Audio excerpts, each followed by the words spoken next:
Broken. That single word has taken on a whole new meaning in my life, especially this past year, as I'm sure it has for you as well. My kids who are still running around the house daily in this new normal we've been experiencing, and quite frankly, we've embraced.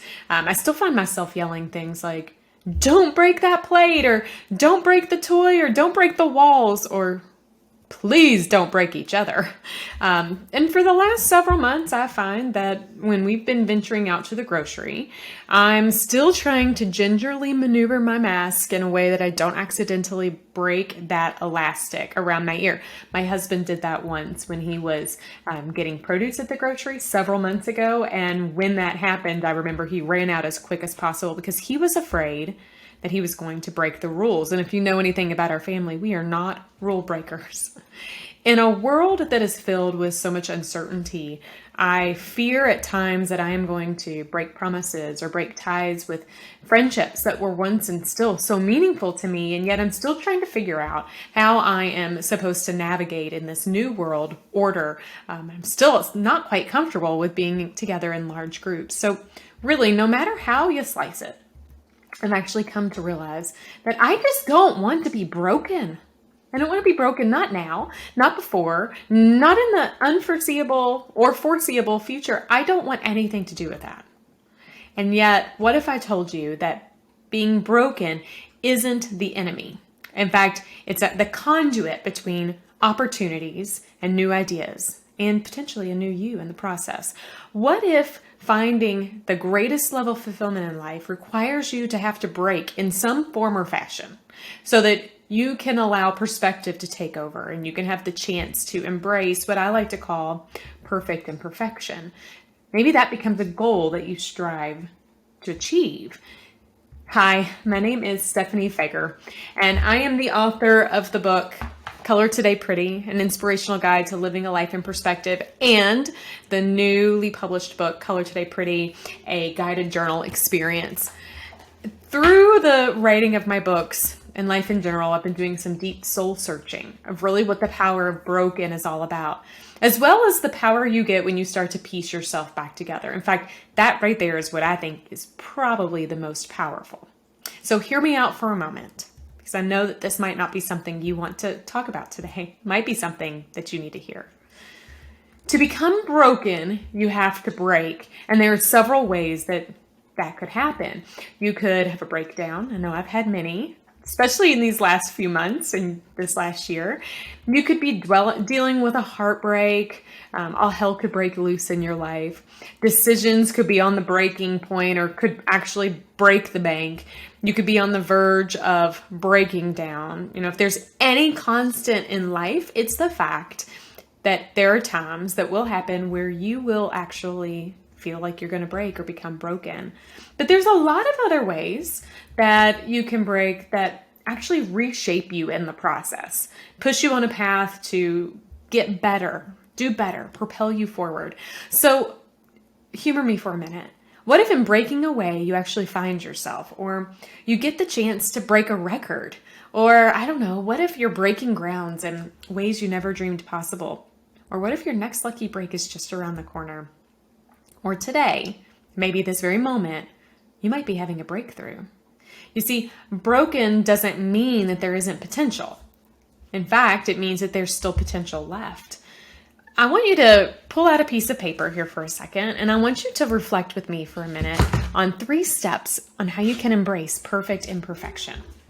These are the 3 steps that I believe take you to what I call becoming broken beautiful. So the first step I want you to reflect on is this. Step 1 is accepting the break. Now, acceptance is hard for anyone. And if you don't accept the broken aspects of your life, you're going to likely struggle moving past them. You have to come to a form of acceptance at some point. So I want you to take a moment and I want you to jot down a time when you have felt broken the most.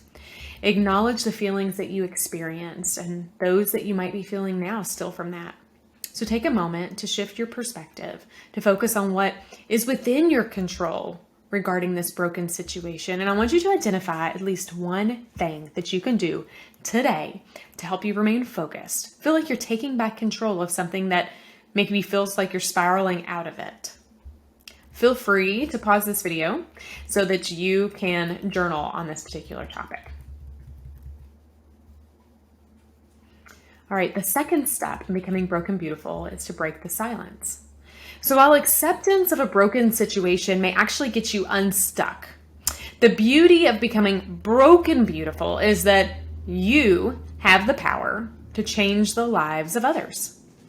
Have you ever really considered that maybe the broken situation and moments that you've had in your life, like maybe that was on purpose so that you could be the glue to another person's brokenness? Think about that for a second. Think about the times that you've looked to other people when you feel the most broken. There's actually comfort in community, and sharing your moments of brokenness could help somebody else place them, their pieces, their lives back together. So I want you to take a moment to consider who has been there for you during your broken times. How did they best support you? And how can you take what you learned and use that to support others who may be experiencing a moment of brokenness right now? Feel free to pause this video in this section too and journal on that topic.